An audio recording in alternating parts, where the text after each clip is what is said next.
Bonjour à toutes et bonjour à tous, bienvenue dans Le Son du Peuple, l'émission de Martigues Décrypte où on explore les idées, les livres, les débats qui font l'actualité.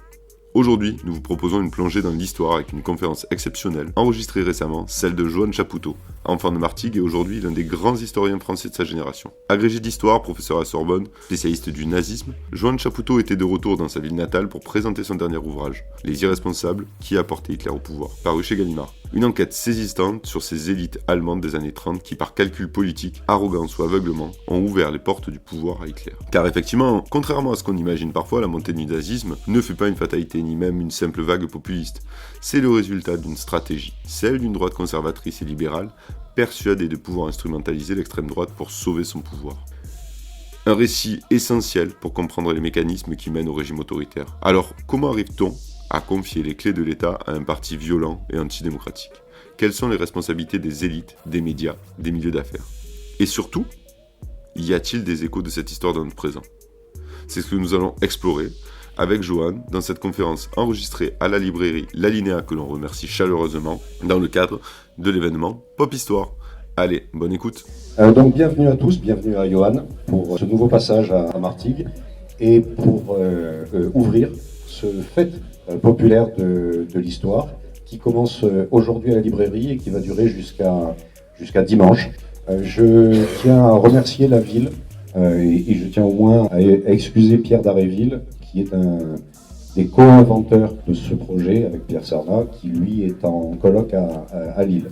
C'est impressionnant quand même. C'est impressionnant combien de monde est venu t'écouter ce soir, et peut-être qu'à un moment tu parleras de la réception de ce texte qui est un phénomène politique, un phénomène historique, puisqu'il est assez rare dans le monde de l'histoire, en tout cas sur la décennie écoulée, qu'un travail dont tu vas nous parler ce soir soit autant accueilli, autant lu et mobilise autant de monde. C'est probablement parce qu'il a quelque chose à dire de très précis, malgré le pas de côté qu'il propose avec l'époque et le moment politique qui est le nôtre. Petite précision, vous verrez qu'il y a juste derrière Johan l'ensemble des sources accessibles qui figurent dans Les Irresponsables.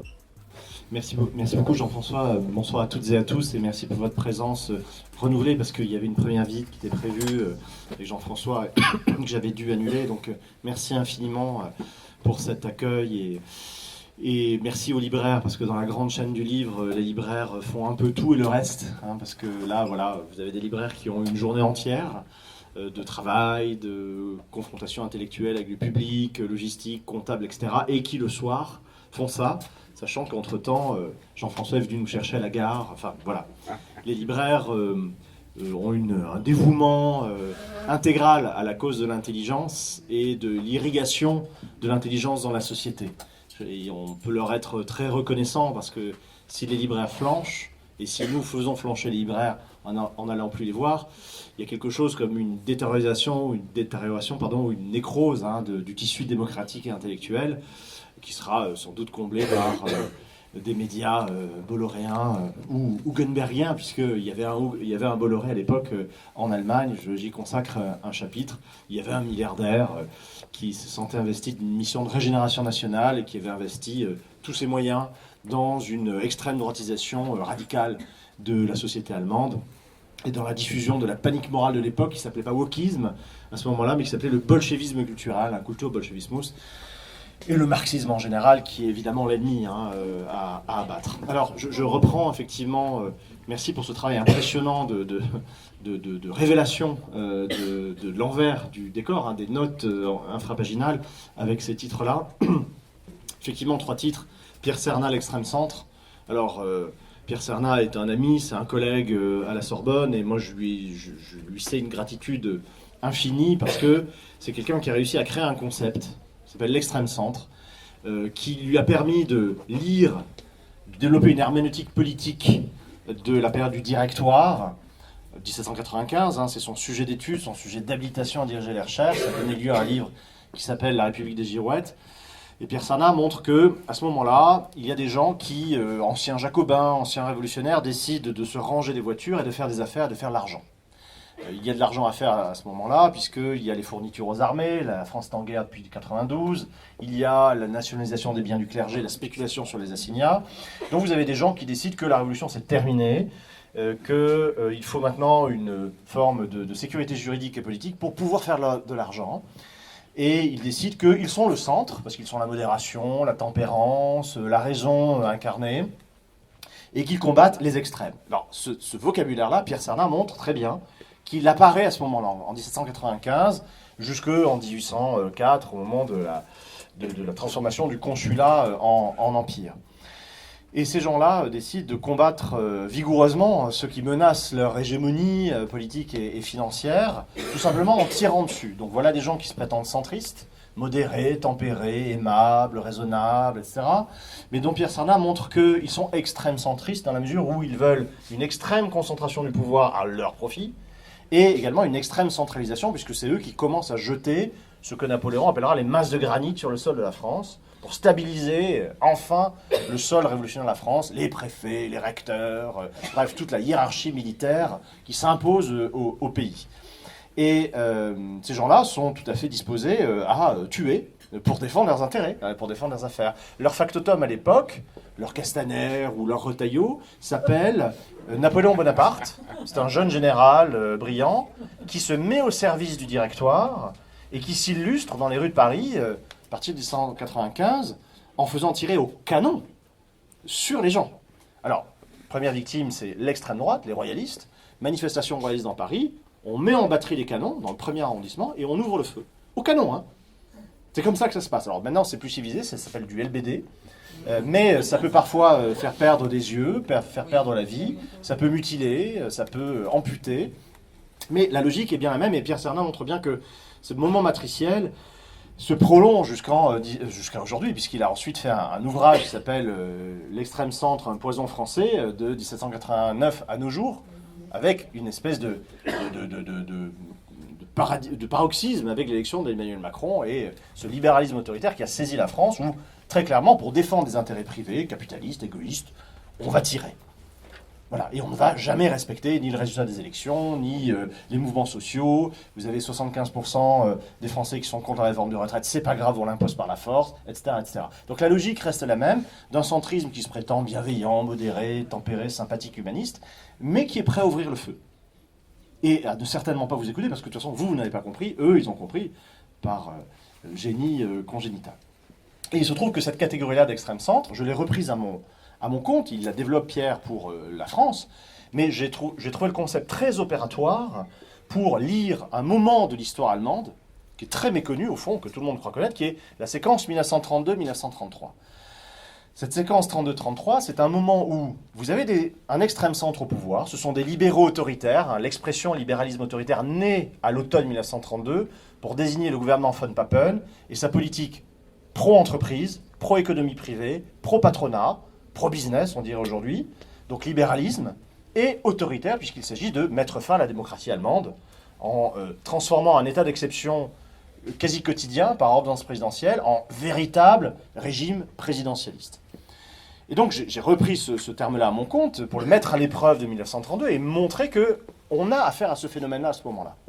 Ce qui mène effectivement à une réflexion sur ceux qui ont porté Hitler au pouvoir. Alors je vous précise que l'enquête est minutieuse, etc., mais j'ai vraiment pas inventé l'eau chaude dans ce livre-là. C'est-à-dire que les conclusions du livre, elles sont connues depuis 1933. Les conclusions du livre, c'est que ce sont des élites, entre guillemets, j'aime pas ce mot-là, parce que pour moi, élite suppose un peu de mérite, un peu de travail, et non pas seulement l'héritage. Hein, là, on a affaire à des élites patrimoniales, des gens qui sont là parce qu'ils ont hérité de titres nobiliaires, de forêts, d'arpents de terre, d'actions, de capital, et ils se reproduisent un peu comme un caput mortuum, si vous voulez, une masse morte, qui domine la société. Franz von Papen, le chancelier de 1932, tout à fait exemplaire de cette catégorie-là. C'est un imbécile pur et parfait. Il est connu pour ça, d'ailleurs, pour sa fatuité, pour sa vanité, sa veulerie, sa bêtise. Mais il est là parce qu'il est baron, parce qu'il est millionnaire, parce qu'il a fait un superbe mariage avec une fille Villeroy et Bosch. Von Papen est un des cousins par alliance de François Villeroy de Galhau, l'actuel gouverneur de la Banque de France. Bref, c'est ce réseau élitaire-là qui se croit, par naissance et par ontologie, si vous voulez, dépositaire nécessairement de la légitimité du pouvoir, parce qu'ils sont bien nés, et qui décident froidement, sur le fondement d'un calcul rationnel tout à fait cynique, qui décident que pour se maintenir au pouvoir, la seule solution rationnelle et raisonnable, c'est l'alliance avec l'extrême droite. Parce que l'extrême centre coalise toujours avec l'extrême droite. Ils seront d'accord sur à peu près tout. On le voit très bien en France depuis 2017. Ce pas de deux avec l'extrême droite dont on reprend les thèmes, dont on reprend les termes, le langage, les obsessions, le personnel aussi. Un Darmanin qui vient de l'Action française, etc., que l'on promeut dès 2017. On voit très bien que c'est un faux duel qui est en réalité un vrai duo. Et c'est exactement ce qui se passe en 1932, où les libéraux autoritaires, qui ont une forme de condescendance vis-à-vis des nazis, qui ne viennent pas des mêmes réseaux de sociabilité, qui ne sont pas bien nés. Hitler est un beauf du Sud, qui a un accent rocailleux, qui n'a même pas son brevet des collèges, qui a terminé caporal, c'est lamentable au bout de 4 ans de guerre, qui est méprisé au dernier degré par ces gens-là, mais dont ces gens-là estiment qu'ils vont pouvoir évidemment le domestiquer, le maîtriser et l'utiliser à leur propre fin. Ils avaient manqué un petit épisode dans l'analyse du dossier du garçon, parce qu'ils vont être eux-mêmes victimes de ça. Autrement dit, ces conclusions-là, les libéraux autoritaires au pouvoir, donc la droite si vous voulez, plus le grand capital qui pousse, l'industrie, la banque, les assurances, qui veulent les nazis. Parce que seuls les nazis peuvent, à leurs yeux, assurer l'éradication du marxisme. Les nazis le disent d'ailleurs matin, midi et soir. Nous, notre ennemi, c'est pas les juifs à l'époque. C'est-à-dire qu'ils sont antisémites, radicaux. Mais ils ont modéré cette partie-là de leur discours, de leur programme, parce qu'ils ont vu que ça ne prospérait pas électoralement. Être antisémite, ça flatte la base radicale, mais qui de toute façon vote pour vous. Ça ne permet pas de gagner des parts de marché électorales. Ils raisonnent en termes de marketing. Donc eux, ils insistent sur la fin du marxisme. Le slogan nazi en 33, enfin depuis 28 en l'occurrence, c'est « Tod der Marxismus », mort au marxisme. Donc du point de vue des possédants, grands agrariens, patronat, banques, etc., les nazis sont la certitude qu'on va être débarrassé de la gauche. Et la gauche en Allemagne, c'est pas rien à l'époque.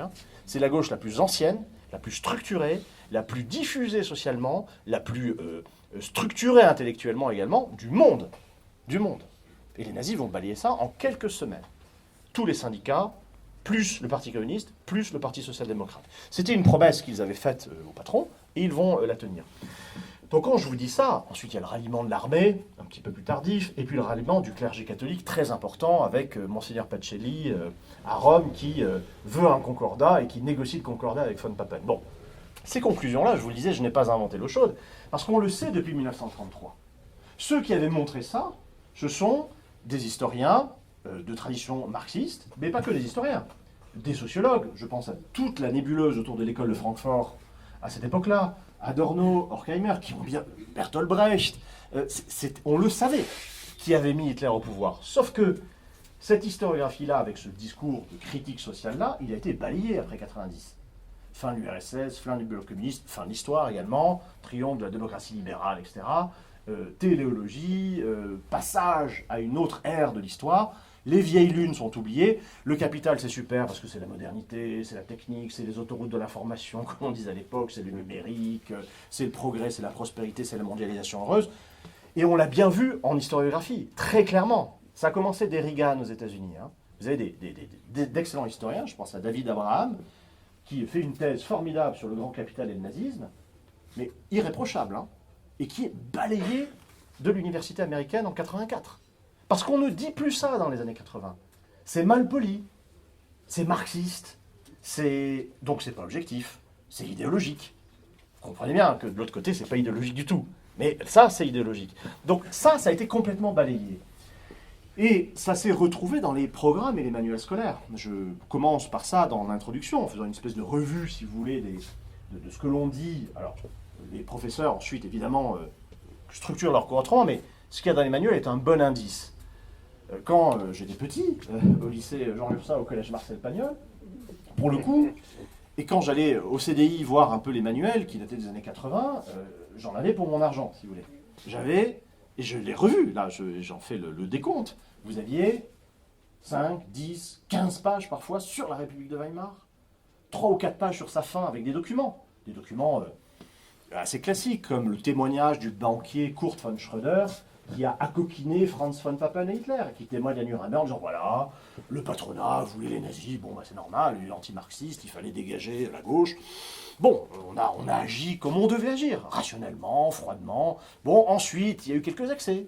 Mais à l'époque, c'était quand même une bonne idée. D'ailleurs, les nazis ont tenu promesse. Donc tout ça, c'était connu. Maintenant, vous n'avez plus rien dans les manuels. C'est fascinant. Si vous avez une explication, une espèce d'étiologie complètement farfelue, très mécaniciste, qui consiste à dire c'est la crise.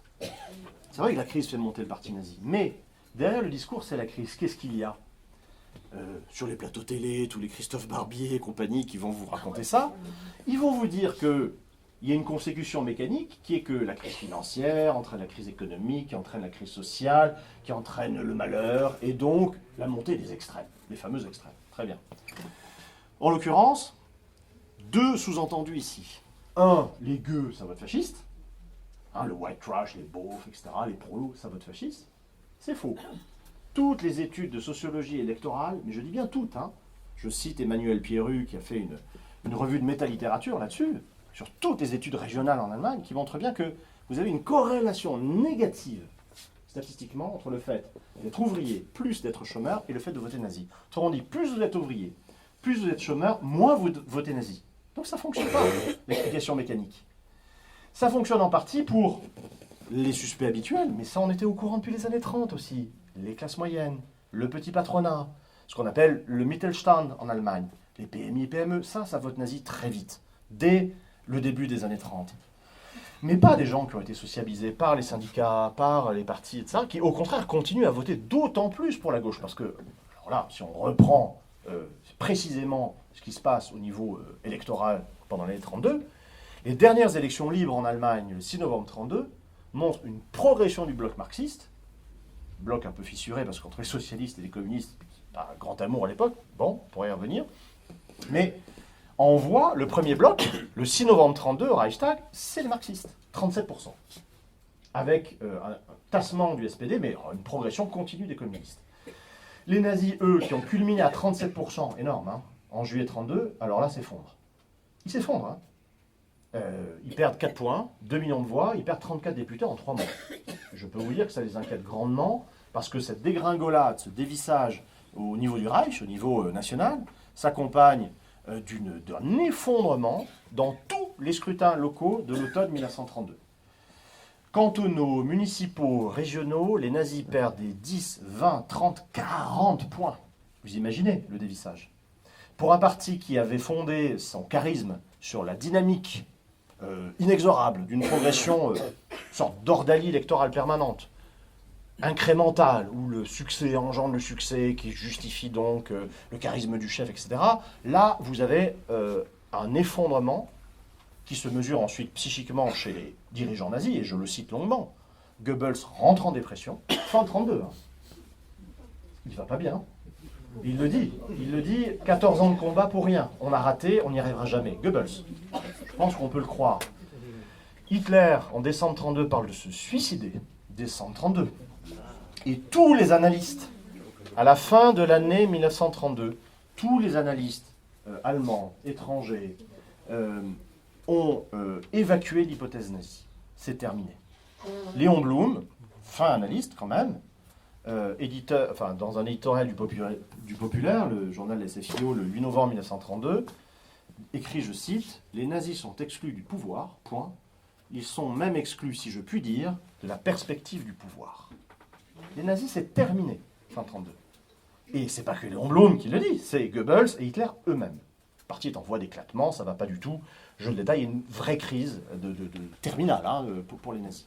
Donc le paradoxe, c'est, une fois qu'on a évacué les fausses étiologies, les fausses causalités, d'une mécanicité qui amène inexorablement à, on se rend compte qu'on a une situation à front renversé, tête bêche si vous voulez, où vous avez un parti qui est en voie de disparition, avec le potentiel suicide du chef quand même, fin 1932, lequel potentiel suicidé se retrouve un mois plus tard chancelier.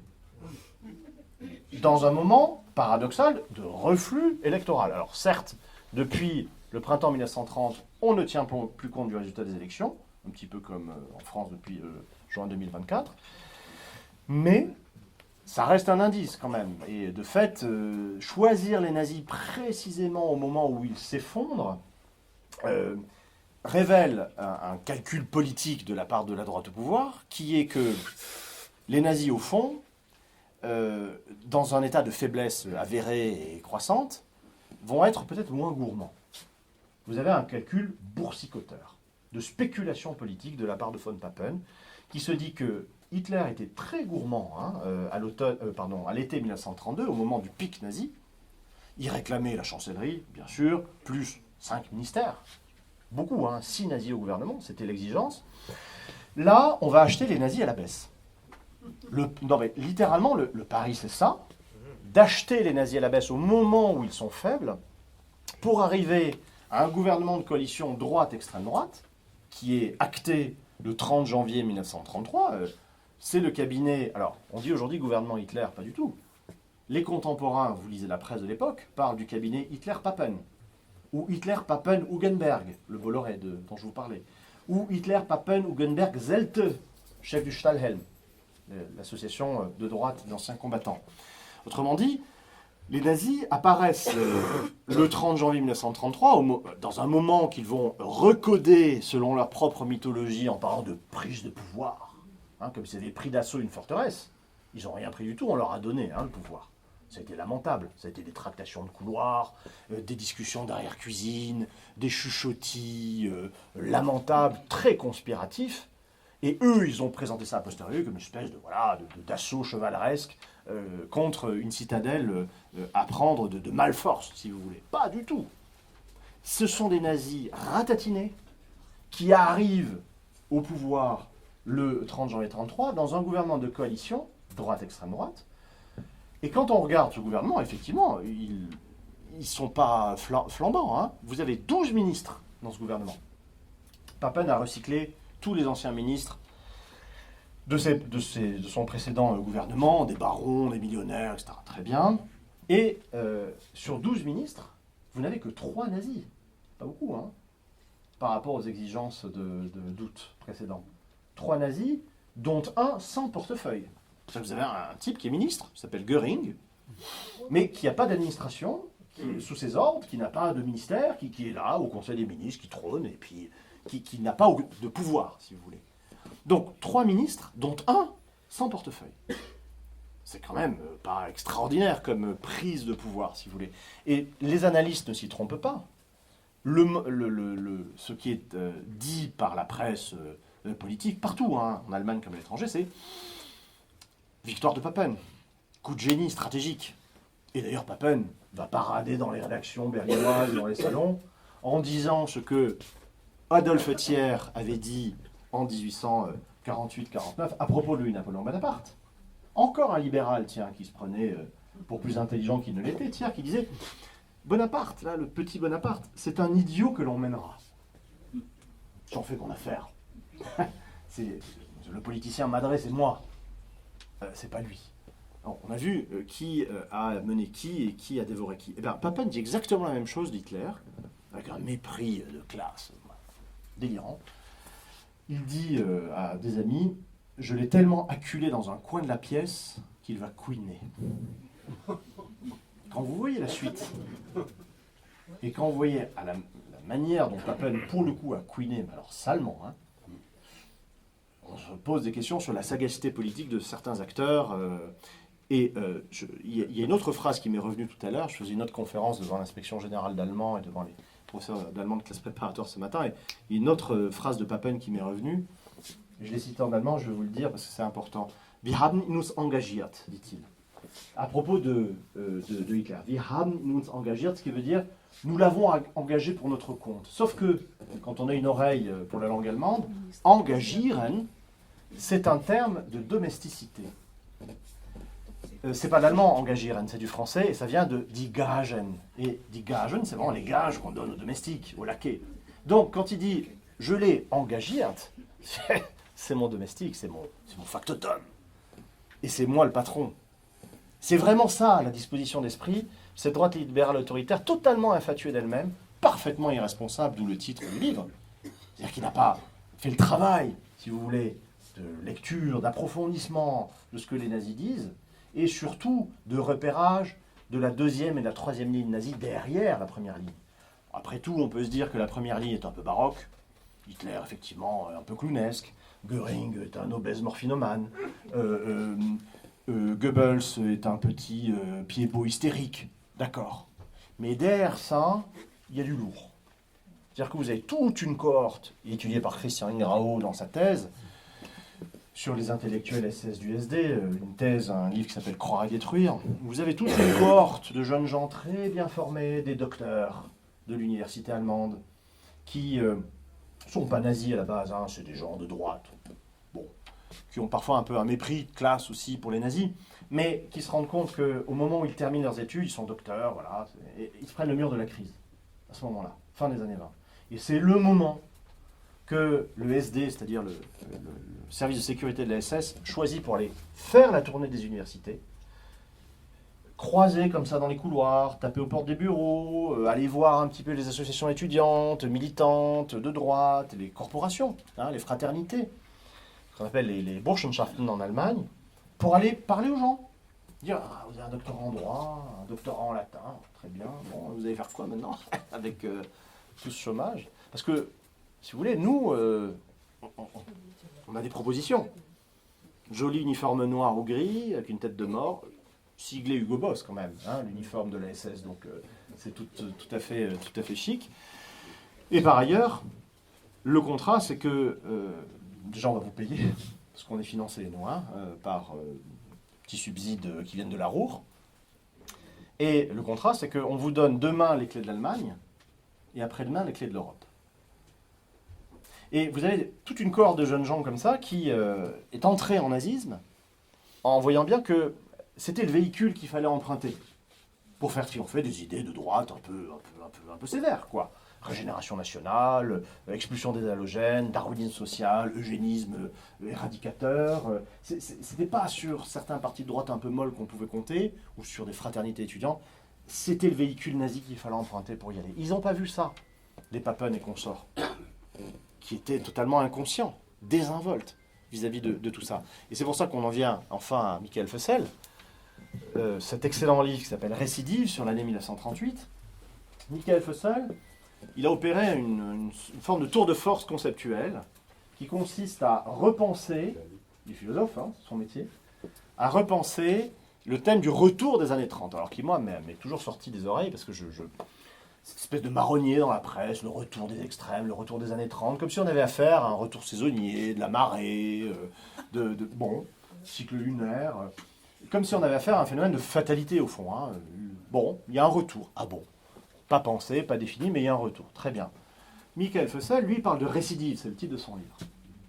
Et alors là, on change complètement d'univers conceptuel, puisque on passe d'une fatalité incoercible, c'est le retour, c'est comme ça, à l'identification par un concept juridique, voire judiciaire, d'acteurs sociaux qui ont des intentions, qui ont des intérêts à défendre, qui ont une pragmatique de l'action, et qui dès lors peuvent être inculpés, ou peuvent être convoqués pour leur responsabilité et leur culpabilité. C'est ça la récidive, c'est un concept juridique et judiciaire. Et précisément, ça permet de pointer le regard et de le diriger à nouveau vers ceux que l'on avait identifiés dès 1932, encore une fois, et la presse, et les sociologues, et Bertolt Brecht, c'est-à-dire des élites patrimoniales, j'insiste sur le mot patrimonial, parce qu'ils n'ont rien d'élitiste, ces gens-là. Hein. Papen est un abruti, vraiment, qui se croit supérieurement intelligent, mais c'est un crétin, et c'est même connu, hein, à l'époque, il est même connu pour ça. Donc des élites patrimoniales, qui sont là, encore une fois, par mécanicité reproductive, si vous voulez, qui ont installé les nazis au pouvoir pour servir leurs propres intérêts. Et avec un calcul qui était tout simple, bon, ils n'étaient pas totalement aveugles, hein. Ils avaient vu que les nazis étaient un petit peu énervés parfois, dans les rues. Que parfois, le nazi frappe et tue. pas qu'un peu, hein, parce que en juillet 1932, au moment où la droite, pour se gagner les bonnes grâces, voire l'alliance des nazis, décide de réautoriser les milices nazies, la SA et la SS, qui viennent d'être interdits, idée formidable, hein. On réautorise ces bandes de nervis, vous avez 100 morts pendant la campagne électorale de juillet 1931. 100 morts, dont 17 en un après-midi, le 10 juillet 1932 à Altona. Dimanche après-midi, avec des gamins qui jouent dans la rue. Hein. Une colonne de SA qui passe par provocation dans un quartier ouvrier. Un flic qui se met à tirer, fusillade, 17 morts. En quelques minutes. C'est ça aussi les nazis. Donc ils avaient bien vu qu'on avait affaire à des gens qui étaient parfois un petit peu rugueux.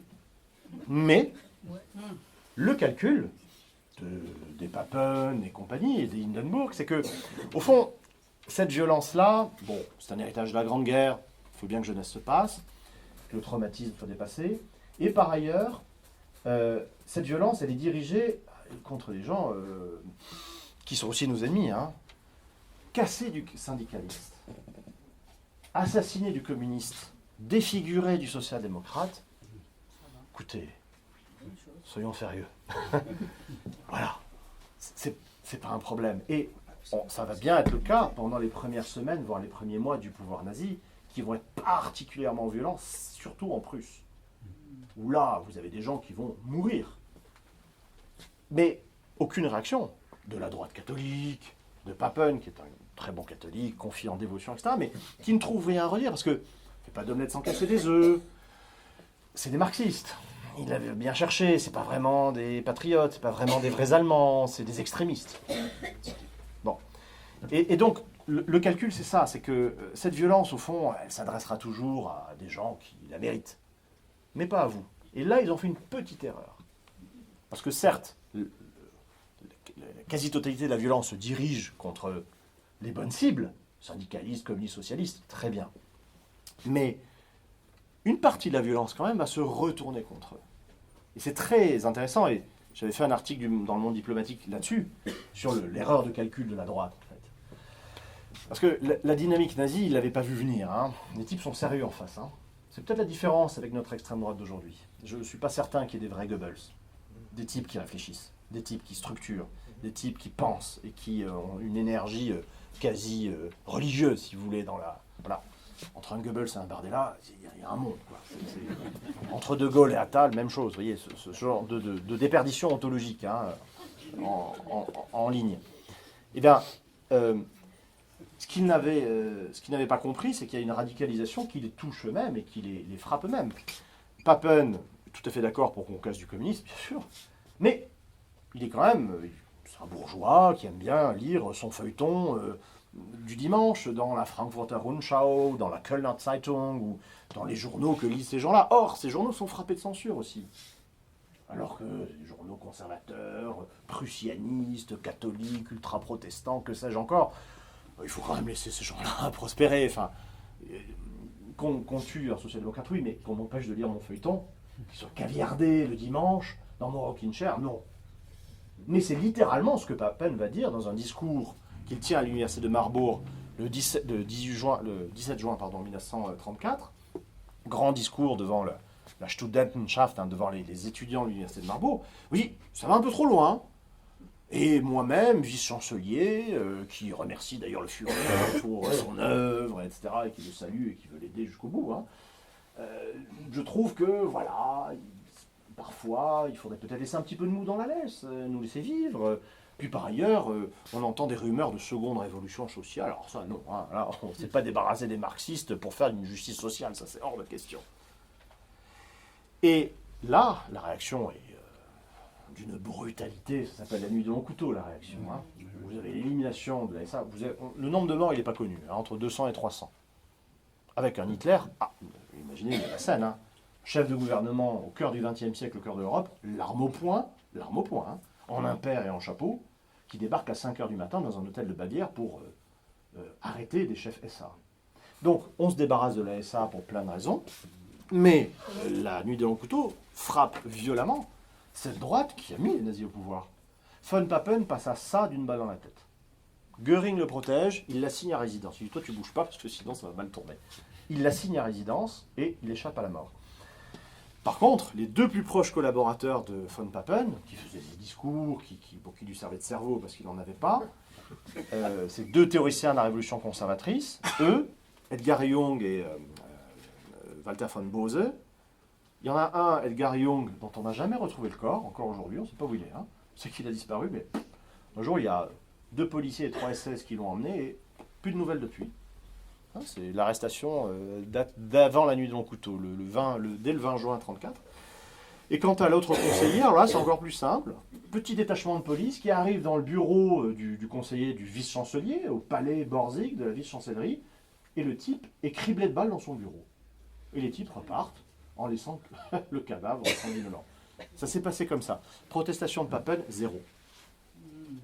0. Quelques lettres au chancelier, au Führer, pour demander peut-être la restitution des archives, des clés aussi, parce qu'il n'arrive plus à rentrer à la vice-chancellerie dans ses bureaux, mais alors, rien sur les conseillers. Hein. L'ignominie du personnage ira encore plus loin. Ensuite, il va être balancé comme ambassadeur du Reich à Vienne pour préparer l'Anschluss, avec un de ses conseillers qui est aussi son gendre. Normalement, il y a un petit lien quand même. Le gendre, on le retrouve au moment de l'Anschluss, au fond du Danube, avec un parpaing au pied. Parce qu'il avait dit des choses pas sympathiques sur Himmler, protestation de Papen, rien. Sympa, hein, pour le gendre. Donc, pour vous dire, je pense qu'il y aurait même une biographie à faire de Papen comme figure pionnière d'un certain ethos politique contemporain.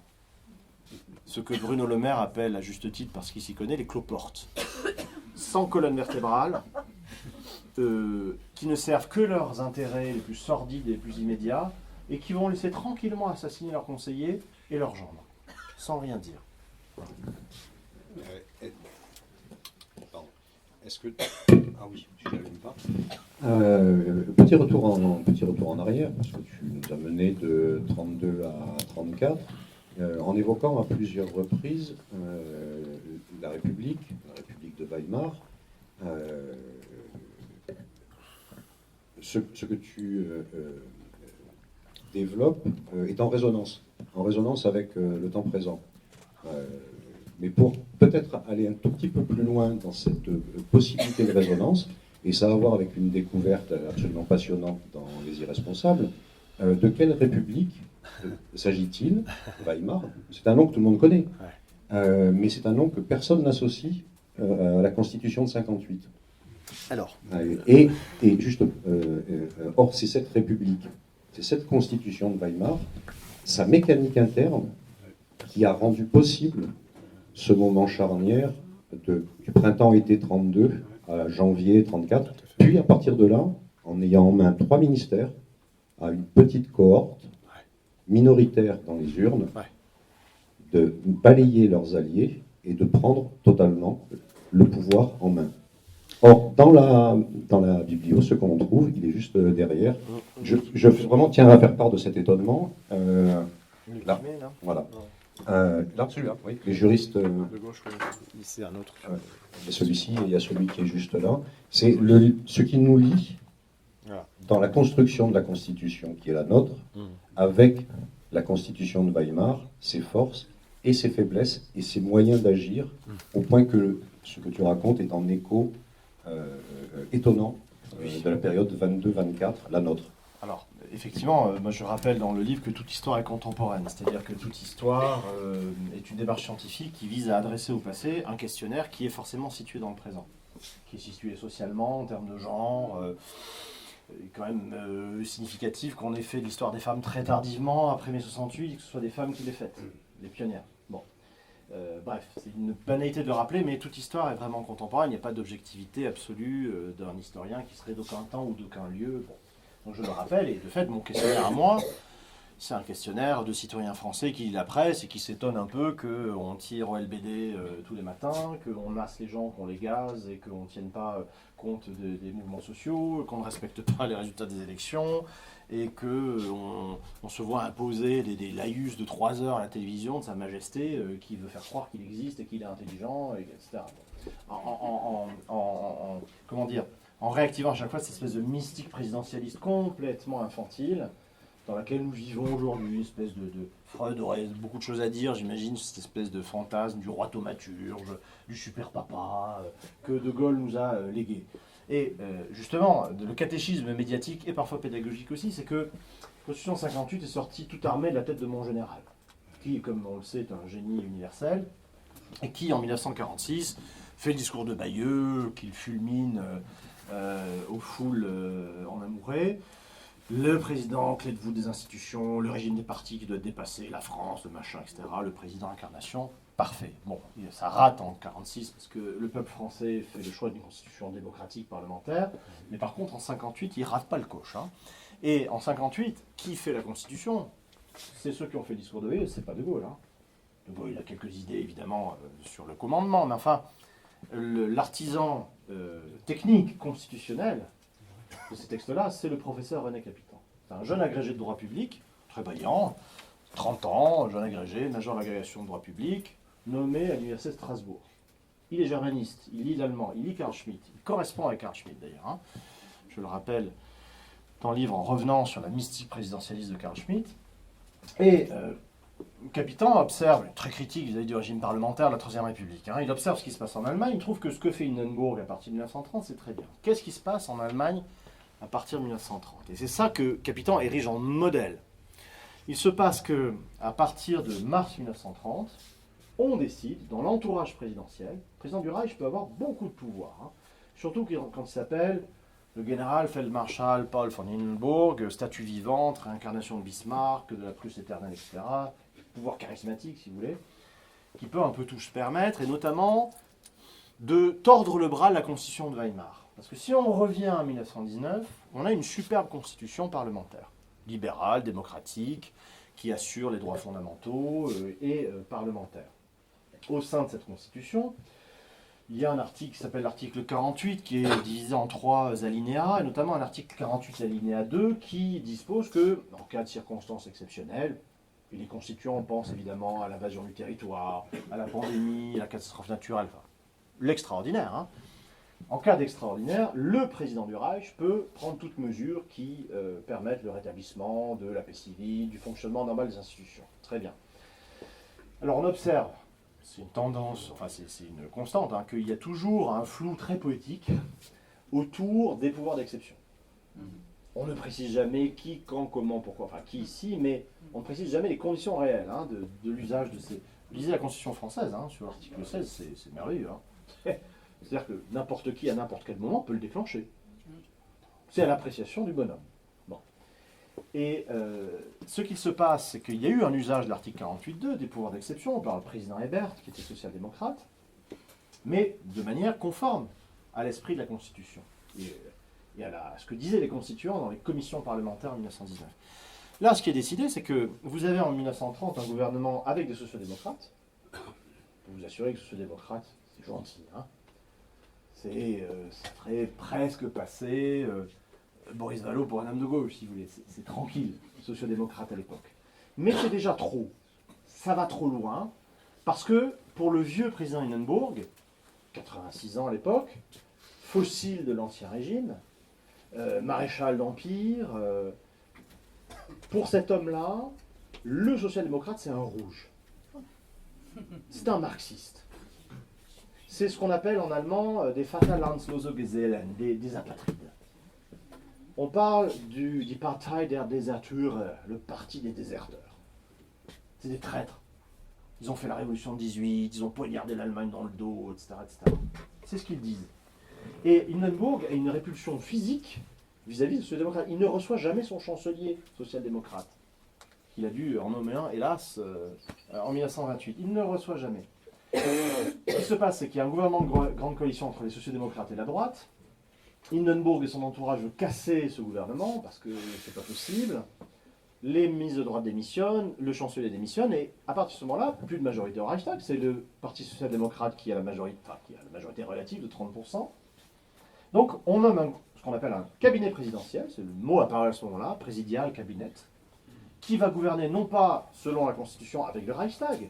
Je présente des projets de loi, je vote pas, je me fais renverser ou je me fais voter la confiance. Bref, fonctionnement parlementaire normal. Ça, on oublie.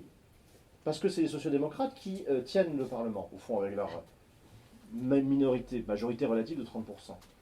On va gouverner sur le fondement des pouvoirs d'exception du président du Reich. Autrement dit, des pouvoirs qui ont été pensés pour l'exceptionnel, l'extraordinaire, sont mobilisés pour faire passer l'ordinaire du gouvernement. Les premières ordonnances présidentielles d'exception d'Hindenburg, c'est fait pour faire passer des taxes sur la bière et sur le tabac. On va gouverner avec une grosse bertha juridique, on va tirer au canon pour tuer des moustiques. Taxe sur la bière, taxe sur le tabac, relèvement de l'accise, c'est-à-dire la TVA, parce qu'on n'a pas de majorité au Parlement. L'idée, c'est de gouverner comme ça par à coup d'ordonnance. Au passage, article 48.2. Voilà. Je pense que René Capitan avait un peu d'humour, si vous voulez. Parce qu'à une unité, une décimale près, ça donne 49.3. Hein. Non, mais j'insiste, parce que René Capitan, voilà ce qui se passe en Allemagne. Le professeur René Capitan fait un article de doctrine juridique, décembre 1932, dans la revue Politique, intitulé Le rôle politique du président du Reich, où il décrit ce que fait Hindenburg avec ses cabinets présidentiels qui gouvernent inconstitutionnellement, si vous voulez, par force d'ordonnance, et il estime que c'est ce qu'il faut faire en France. Et c'est lui qui rédige la Constitution de la Ve République. Hein. Enfin, pas moi. Non mais... c'est Capitan. Autrement dit, moi ça m'a fait un bien fou de travailler là-dessus cet été au moment où on avait évidemment ce viol de la Constitution, ce viol de la démocratie, parce que je commençais à rassembler tous les éléments du puzzle, j'aime bien comprendre. Cette espèce de monarchie infantile, là, qui fait nommer des prépubères à Matignon, qui concentre tous des pouvoirs démesurés dans les mains d'un type qui est assimilé à un juste titre à OSS 117, entouré par une camarilla, par un petit entourage de médiocres. Je le développe longuement dans le livre. Le régime présidentiel et personnel, c'est un régime de contre-sélection darwinienne, par définition. Et oui, vous avez un prince capricieux, par définition, tout pouvoir tend à abuser de lui-même, disait Montesquieu. Donc là, dans un cas, c'est un vieillard de 87 ans, dans l'autre cas, c'est un vieillard de 40 ans. C'est des idées de vieillard. Mais la logique est la même. Ces gens-là, par définition, font fuir les gens qui ont du caractère, une colonne vertébrale, 2-3 idées, et un peu d'honneur et de fierté. Ces gens-là partent. Regardez tous les départs de l'Élysée depuis 2017. Les originels ne sont plus là. Résultat, vous avez une décision de dissolution en juin 2024 qui est prise à 3 par Sa Majesté, OSS 117 premier, par Brigitte, dont les pouvoirs constitutionnels sont éclatants et pour laquelle nous avons dûment voté, et couronnement du tout, le seul conseiller qui soit resté, parce qu'il ne peut pas aller ailleurs, il est trop mauvais, c'est un médiocre qui est barré de partout, Bruno Roger Petit, journaliste raté, courtisan reptilien et faquin avéré, qui a supporté toutes les humiliations, toutes les vexations, etc., qui a été mis au placard, qui a été récupéré, rejeté, etc., mais qui est resté un cloporte, comme disait Bruno Le Maire, qui s'y connaît et qui connaît ces gens-là. Eh bien, ce qui se passe chez Hindenburg, c'est exactement la même chose. La décision est prise par un homme qui a ses limites. Hein, je veux dire, intellectuellement, Hindenburg, ça ne va pas chercher loin. Hein, bon, même en faisant des efforts, c'est difficile de trouver une philosophie politique autre que il faut être unis, comme dans les tranchées, il faut obéir au commandement, vive l'Allemagne. Ça se réduit à trois slogans. Qui a ses limites, mais qui a ses intérêts aussi. Aussi, effectivement. Et qui pèse particulièrement dans la... Pardon. Mais qui a ses intérêts aussi, et qui pèse particulièrement dans la balance de ses décisions. Oui. Au cœur de la Prusse. Alors ça, oui, ces intérêts propres, personnels et familiaux de grands propriétaires terriens qui sont décisifs in fine.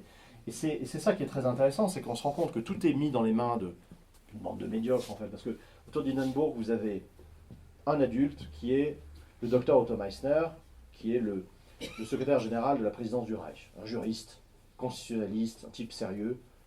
Il tient la baraque. Il a servi Ebert, social-démocrate. Il sert Hindenburg. Il servira Hitler jusqu'en 1945. Lui, c'est la continuité de l'État. C'est le juriste. Donc lui, ça va, intellectuellement. Bon, ensuite, moralement, autre chose. Enfin, voilà. Autre membre de la Camarilla, du petit cercle, un grand propriétaire terrien, Elhard von Oldenburg-Janoschau, à vos souhaits, qui est un ami d'Hindenburg et qui, déjà sous l'Ancien Régime, avant 1914, siégeait à l'extrême droite du Reichstag. Vous imaginez le bonhomme quand même. Hein. Ça vient de loin et c'est pas un humaniste universaliste. Et troisième personne importante, le fils du maréchal Hindenburg, Oscar, donc Louis Sarkozy ou Don Junior, si vous voulez, donc le rejeton dégénéré, qui a fait au forceps une carrière militaire, mais alors, laborieuse et minable, qui se retrouve en fin de carrière glorieusement commandant, c'est-à-dire rien quoi, hein, vaguement instructeur de cavalerie à Hanovre, parce que papa s'est installé à Hanovre avant d'être élu président du Reich, toujours dans les jupes de papa. Que papa fait venir à Berlin quand papa est élu président du Reich, comme premier adjudant du président et chef d'état-major particulier du président du Reich. Ah, ça y est, et là, 2 galons supplémentaires, lieutenant-colonel et colonel en 2 ans. Ça y est, c'est la gloire. Et vous avez un type, c'est un authentique crétin, lui, hein, c'est fascinant, hein, qui se retrouve au cœur de la politique berlinoise, parce que l'accès à papa, ça passe par Oscar. Voilà. Le tri, ça se fait par lui. Et c'est très important, l'accès à la personne.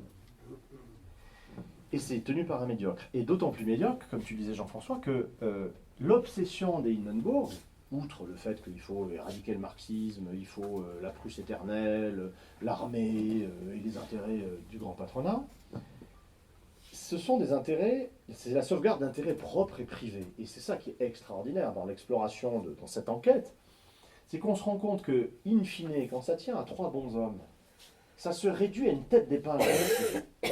Et la tête d'épingle, in fine, c'est le 22 janvier 1933, c'est-à-dire très tard, au fond. Quand on nous dit les nazis, c'était inévitable, c'était la progression inéluctable, marmoréenne, mécanique, pas du tout, hein, ils s'effondrent. Et ils le disent eux-mêmes que c'est fini. Non, ça a été des décisions très, comment dire, sordides du point de vue de la défense de certains intérêts.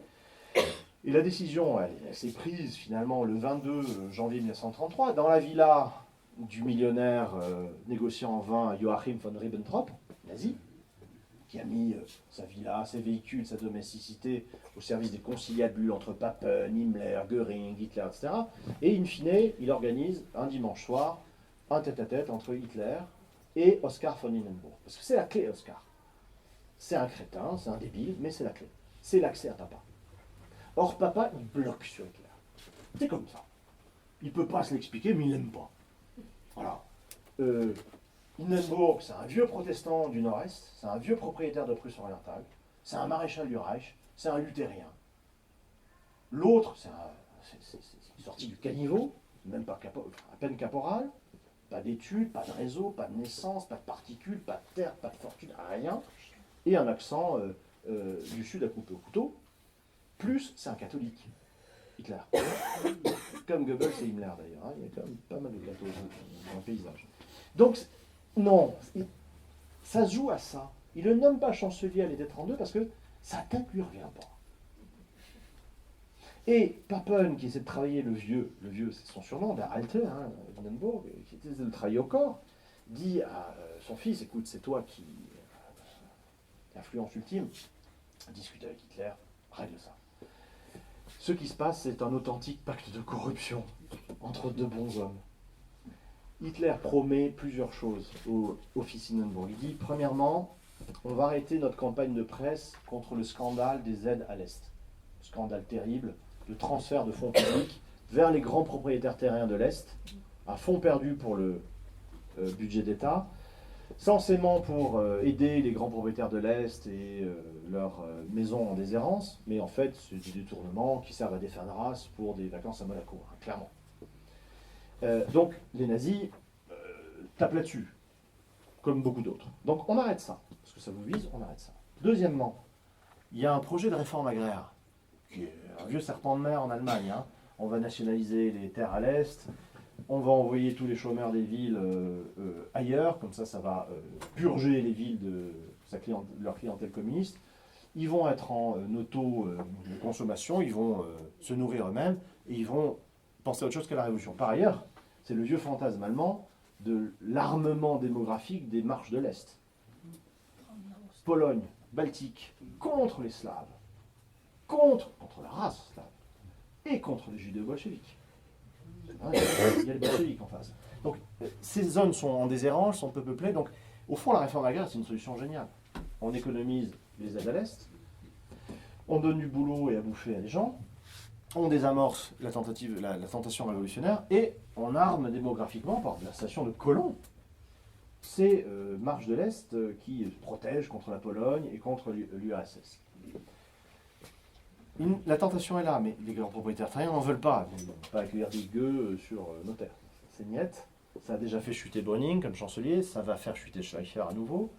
Et c'est la clé pour Hitler. Il dit avec moi, il n'y aura jamais ça. Et de fait, il n'y a pas eu de réforme agraire, il y a eu même mieux. Je vous disais que ceux qui ont mis les nazis au pouvoir sont parfois passés à ça ou alors ont été assassinés. Il n'y en a qu'un seul qui a prospéré dans cette histoire. C'est le fils Hindenburg. Le père meurt assez rapidement, mais le fils Hindenburg reçoit des cadeaux de la Prusse, le Land de Prusse et du Reich, de l'État allemand, des terres, des forêts, hein, défiscalisées. Pas de petites économies, hein. On pense à ça, défiscalisées, sachant que les Hindenburg avaient fait tout un montage notarial pour éviter les droits de succession. Tout avait été mis au nom du fils, ce qui n'est pas illégal, mais enfin, moralement, c'est bizarre quand même.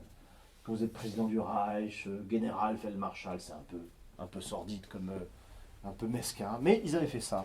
Donc là, il reçoit des terres, elles sont défiscalisées, et mieux que ça, le clou du truc, le petit commence à arriver à l'âge de la retraite, 52 ans.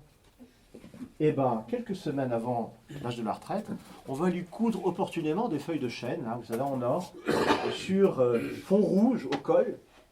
Il est bombardé général. Et ça va mieux quand même pour la pension de retraite. Hein. Authentique pacte de corruption, c'est fascinant.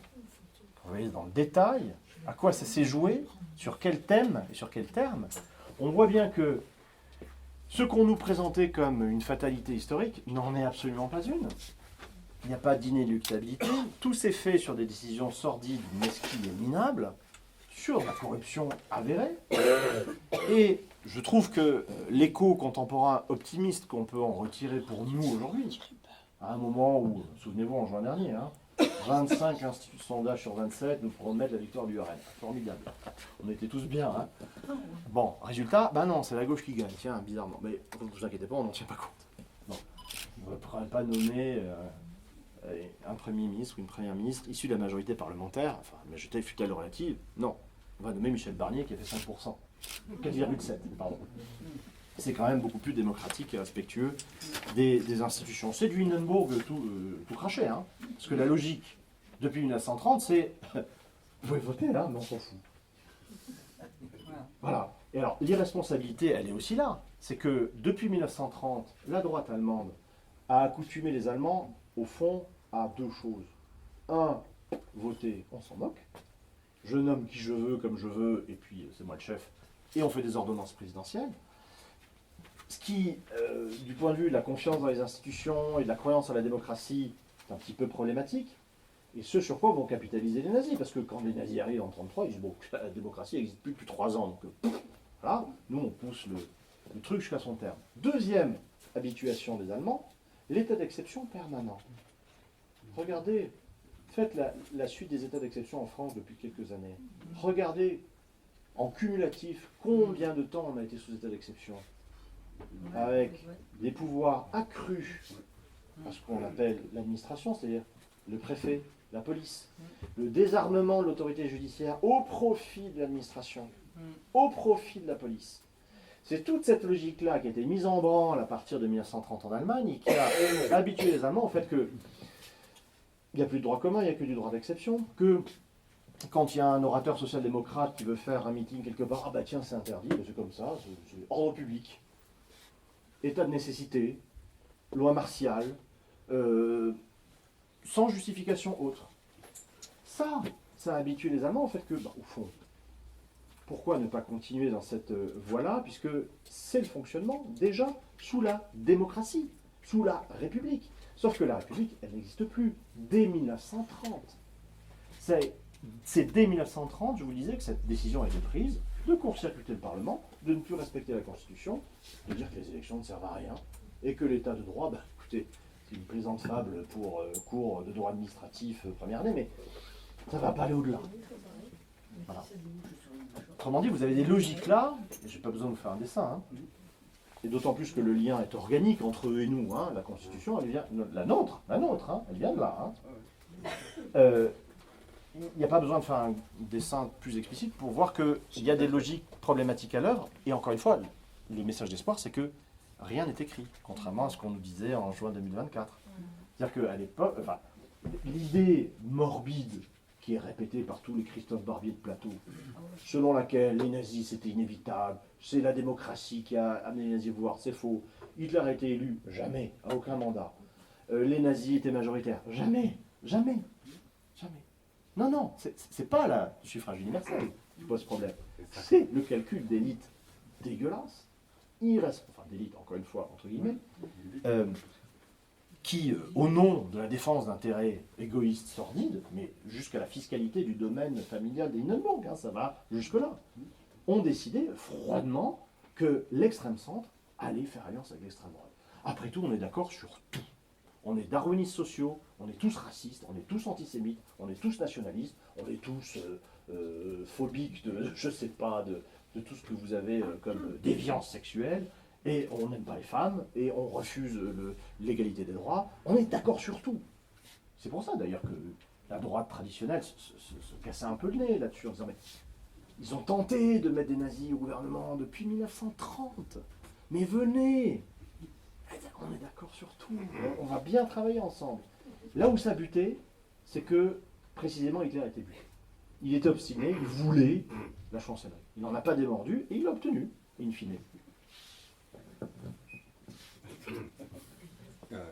Alors peut-être avant de passer aux questions, juste une petite précision. Pourtant, Avant de passer aux questions, juste une dernière petite précision. Très peu de ministères, mais lesquels? Alors, oui. Très peu de ministères, mais lesquels? Alors ça, le diable gît dans les détails. L'idée d'une coalition droite-extrême droite, au niveau du Reich, c'est 30 janvier 1933. D'ailleurs, ça se passe pas très bien. Hein. Quand je vous disais que tout est contingent et que rien n'est écrit, le 30 janvier au matin, au moment où les ministres sont convoqués, d'ailleurs ça se fait de manière rocambolesque, hein, le docteur Meissner appelle les anciens ministres qui sont reconduits, ils en venaient prêter serment, vous êtes membre du gouvernement, ah bon, et c'est qui le chancelier? On verra, on ne sait pas. Le 30 janvier au matin, hein, vous imaginez ensuite la mythologisation, quand on s'est dit on a pris le pouvoir, on s'est imposé par la force, le génie du Führer. Les ministres sont convoqués dans l'ignorance totale de qui va être nommé chancelier. Pourquoi? Parce que le 30 janvier au matin, au moment où on constitue le gouvernement, et on va lui faire prêter serment devant le président du Reich, il y a des désaccords qui surgissent. Hugenberg, Bolloré de l'époque, finalement, a des doutes.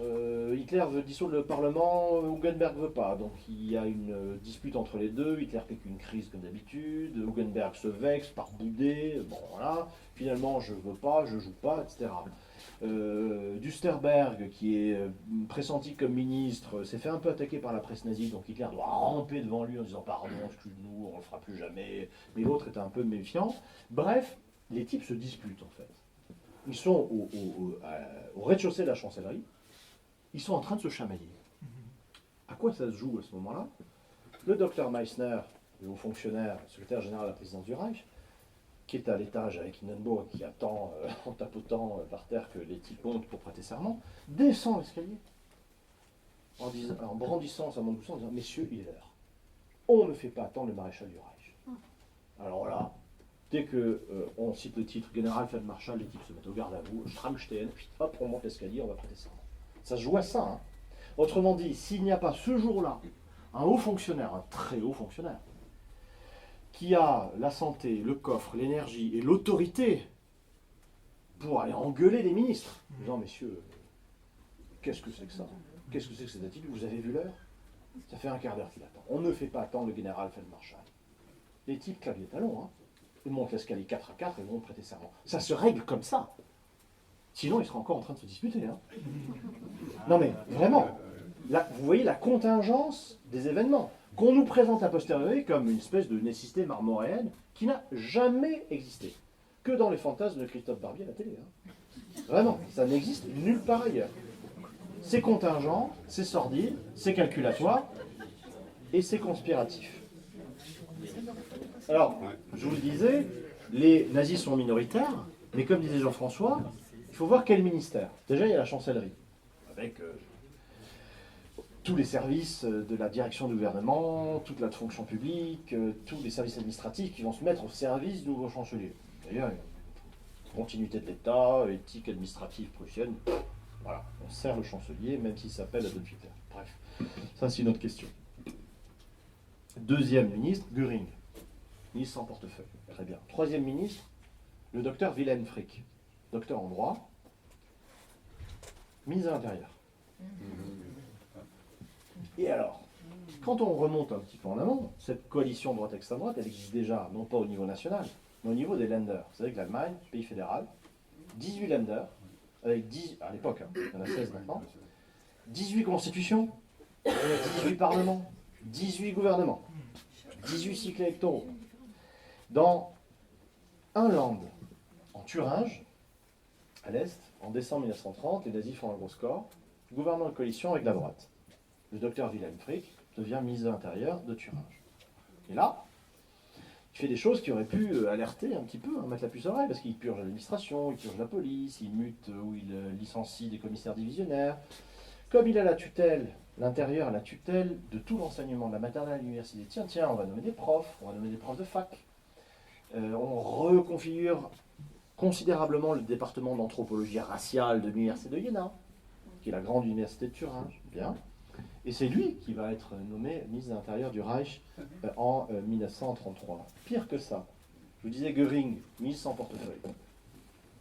Sauf que, depuis juillet 1932, le gouvernement du Reich a déposé le gouvernement de Prusse.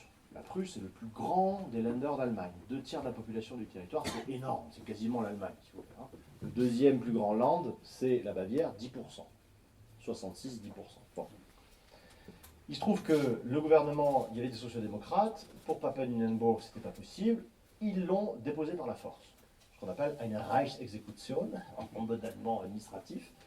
Article 48 alinéa 1, cette fois-ci, le gouvernement du Reich prend le pouvoir dans un land et se substitue au gouvernement qui ne peut plus assumer ses fonctions, etc. Très bien. À ce moment-là, on nomme un commissaire du Reich pour la Prusse, Reichskommissar für Preußen, qui est le chancelier von Papen. Quand Hitler devient chancelier, il dit c'est moi le chancelier, donc je vais moi aussi être un Reichskommissar für Preußen. Preuve de sa faiblesse dans la négociation, Papen dit non, je reste moi. Je reprends cette fonction-là comme vice-chancelier. Laisse-moi la Prusse.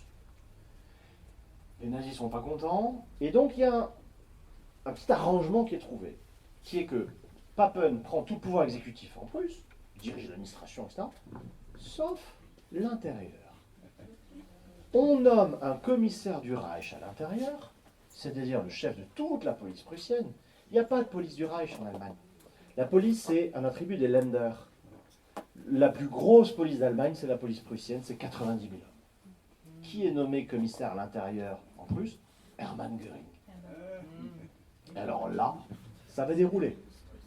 Göring, en tant que ministre de l'Intérieur de Prusse, au fond, chef de la plus puissante police prussienne, va d'une part transformer la police politique qui est soumise à la hiérarchie ministérielle, à la hiérarchie administrative, il va la mettre sous la coupe directe du ministre, ça va s'appeler la Gestapo, 20 avril 1933, mais avant même ça, dès février, deux décisions. Un premier décret le 17 février 1933, qu'on appelle le Schießbefehl, l'ordre de tirer, où là, c'est un ordre du ministre à toutes les forces de police qui consiste à dire n'ayez pas peur de la bavure. Mais littéralement, hein, n'ayez pas peur de la bavure. Faites usage de vos armes de service. Alors, avec discernement. Les forces nationales, il faut développer une relation amicale et de bonne coopération. Par contre, les marxistes veulent détruire l'État, la famille, la patrie. Attention. Et Göring ajoute, c'est le ministre qui dit ça, on dirait Papon en 61. Hein. Mais vraiment, Göring ajoute, la responsabilité administrative de l'agent, du fonctionnaire, sera retenue en cas de retenue, justement. C'est-à-dire que moi, je ne vais pas sanctionner la bavure, vous pouvez tirer et tuer. Je vais vous sanctionner, moi, votre ministre, si jamais vous ne faites pas usage de votre arme. Mais c'est noir sur... C'est fascinant, hein, c'est un décret. 17 février 33. 5 jours plus tard, le 22 février 33, nouveau décret. On recrute 50 000 policiers auxiliaires. Alors, vous imaginez, on passe de 90 000 à 140 000 hommes. Police démentielle. 50 000 policiers auxiliaires recrutés dans des associations nationales crédibles, SA et SS. À partir du 22 février, vous avez des types en uniforme noir ou brun qui patrouillent dans les rues de Hambourg, qui fait partie de la Prusse, de Berlin, de quasi la totalité du territoire du Reich, avec un brassard blanc où il est marqué Hilfspolizei, police auxiliaire, qui peuvent vous demander vos papiers, qui peuvent faire une prise de corps, qui peuvent faire une perquisition, qui ont des pouvoirs de police.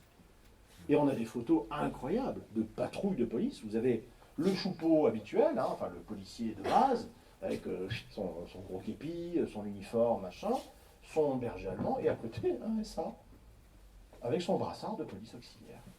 Mais vous vous rendez compte, en fait, la logique de perversion du système qui consiste à investir une milice privée, c'est de la milice privée, les SA, de parti, de pouvoir de service public, avec une délégation de service public explicite, alors plus que ça, usage des armes, usage de la force. Alors là, je peux vous assurer qu'ils vont s'en donner à cœur joie. Parce que là encore, héritage des années weimariennes, d'état d'exception, la police, en Prusse, vu la multiplication des états d'exception, vu la saisie du gouvernement de Prusse par le gouvernement du Reich, qui n'était pas vraiment ami des marxistes, la police a commencé à enquêter sur les réseaux, a fait des listes et des listes et des listes, syndicalistes, communistes, sociodémocrates. Elles sont là, les listes, elles sont dans les tiroirs. Il n'y a qu'à les ouvrir et il n'y a qu'à y aller. Et c'est ce que vont faire les SA et les SS, devenus policiers auxiliaires. Cette logique-là, on la retrouve dans les textes normatifs, dans les décrets, les fameux décrets d'exception, 28 février 33, suspension des droits fondamentaux de la Constitution, écartement du rôle du juge, pouvoir exorbitant à la police. Cette ordonnance, on s'est dit que c'était curieux parce que c'est pendant la nuit de l'incendie du Reichstag. Les types dégainent l'ordonnance, une trentaine d'articles, il fallait quand même rédiger le truc, dégainent le truc à 8h du matin. Je dis, bon là, c'est cousu de fil blanc, c'est les nazis qui ont fait le coup, ils avaient préparé le truc. Non, c'est beaucoup plus compliqué l'incendie du Reichstag, on pourra en parler, mais c'est pas du tout un complot nazi l'incendie du Reichstag. En partie, mais pas avec la bénédiction de la hiérarchie. Par contre, l'ordonnance est prête, l'ordonnance qui suspend les droits fondamentaux et qui instaure un régime policier, parce que c'est pas les nazis qui l'ont rédigé, c'était les juristes des gouvernements Papen et Schleicher. C'est ce qu'on appelle en allemand eine Schubladenverordnung, une ordonnance de tiroir. Là encore, c'est là. Ça avait été préparé par des bons juristes qui, aux ordres du chancelier Papen, du chancelier Schleicher, avaient préparé l'état d'exception permanent et l'éradication de la gauche. Les nazis ont joué sur du velours. Ils ont eu, au fond, très peu de choses à faire. Très peu de choses.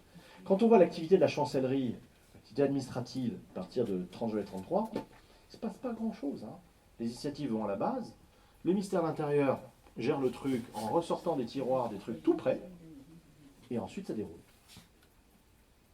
Aussi, petits échos pour aujourd'hui, parce que quand vous voyez tous les dispositifs d'exception, de surveillance, toutes les dispositions d'exception prises à l'occasion des Jeux Olympiques, on teste, et puis tiens, finalement on maintient la reconnaissance faciale, etc.